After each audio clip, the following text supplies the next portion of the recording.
cancer du sein, ça va être tout l'accompagnement de la patiente dès son arrivée jusqu'à sa sortie, donc dès son préopératoire jusqu'à l'intervention et le post-opératoire. La prise en charge pour nous, les soignants, c'est vraiment le confort, l'hygiène, la réassurance des patientes. L'aide-soignante, elle est vraiment là pour veiller au confort et elle a ce temps qui est plus important que l'infirmière pour s'occuper d'elles, pour veiller à leur bien-être et si elle a aussi, si elles veulent nous parler. Alors, après l'opération, du coup, c'est une prise en charge donc avec l'infirmière en collaboration, voilà, où on vérifie vraiment si l'intervention s'est bien passée, si la patiente est dans de bonnes conditions, comment elle s'est réveillée en salle de réveil. C'est souvent des corps un peu meurtris, douloureux, du coup c'est vrai, elles ont parfois besoin d'aide pour leurs soins d'hygiène et l'aide-soignant est là pour l'aider, pour l'accompagner à ce moment-là.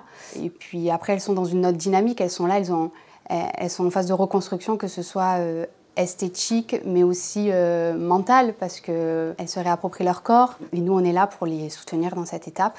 Et parfois même, elles nous laissent leurs coordonnées pour nous donner de leurs nouvelles. Et on est content qu'elles repartent dans un bon état d'esprit.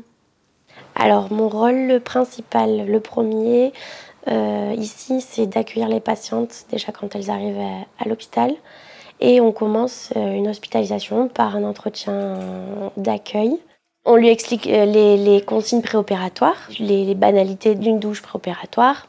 Et ensuite, on l'installe dans sa chambre dans laquelle elle va être tout au long de son séjour.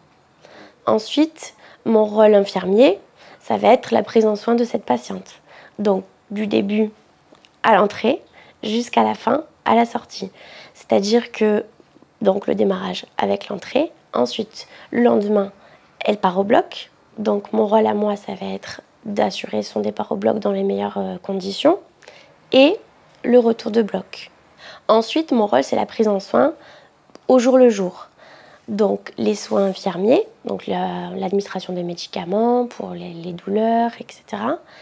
Et les soins purement techniques, qui sont les pansements qu'on va lui prodiguer tous les jours au niveau des zones opératoires.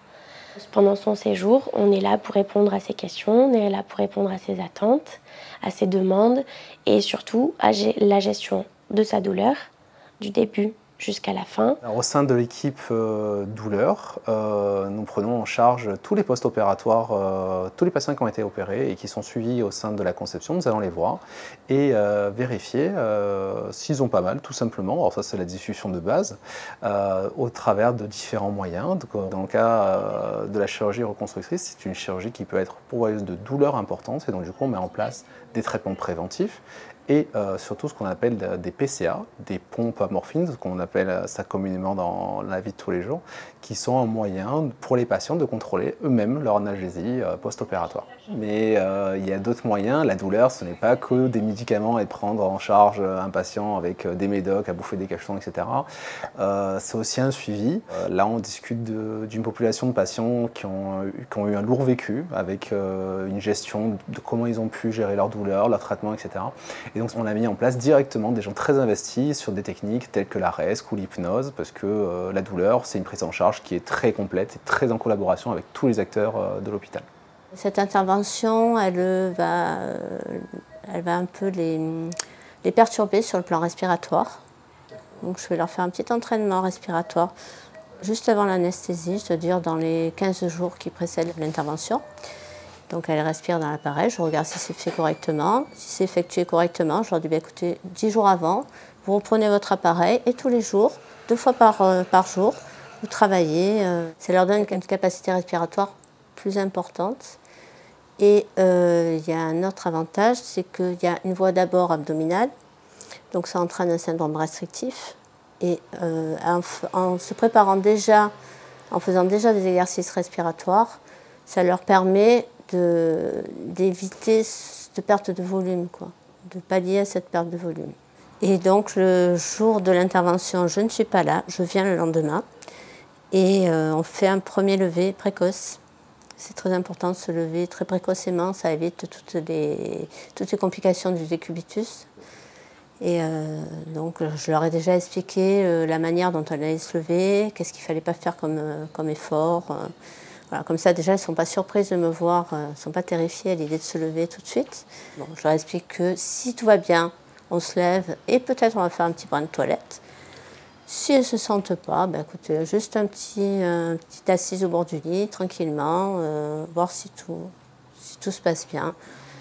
Et 2 jours après, je repasse, voir si le premier lever est fini, enfin, si on peut continuer, si elles peuvent se lever toutes seules. Et je leur demande de reprendre leur petit appareil respiratoire pour refaire des petits exercices.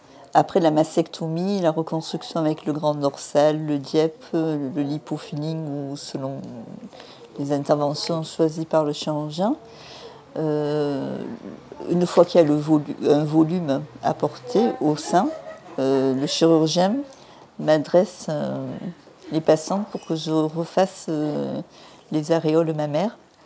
Alors ça peut être que l'aréole ou aréole et mamelon. Alors ça se fait en 2 temps.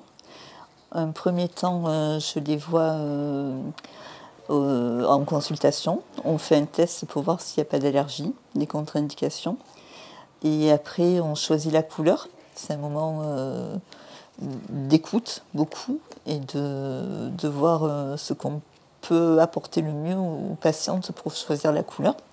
On leur fait remplir un questionnaire avec un consentement éclairé, avec une fiche individuelle d'informations à leur nom et tous leurs antécédents, leur traitement.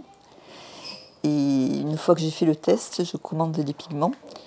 Et environ 1 mois, 2 mois après, je fais les tatouages. C'est des pigments qui durent entre 2 à 5 ans. Après, ils s'estompent. Ce n'est pas des tatouages définitifs. Dans tout le processus de la reconstruction, en fait, le tatouage, ça marque la fin de leur parcours. Ça leur permet de reprendre une féminité, une vie sans complexe. Et ça leur apporte un plus.